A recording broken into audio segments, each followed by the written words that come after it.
dissesse não, bebesse uma garrafinha da adega cooperativa do Fundão.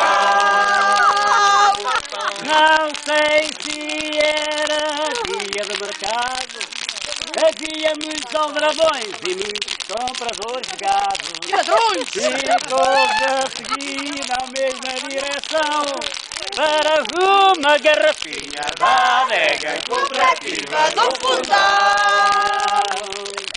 Foi então que na rodoviária havia os melhores condutores. Apareceram 3 engenheiros, 2 doutores e 3 professores. E o chefe da polícia encostou a barriga ao balcão para uma garrafinha da adega cooperativa do Fundão.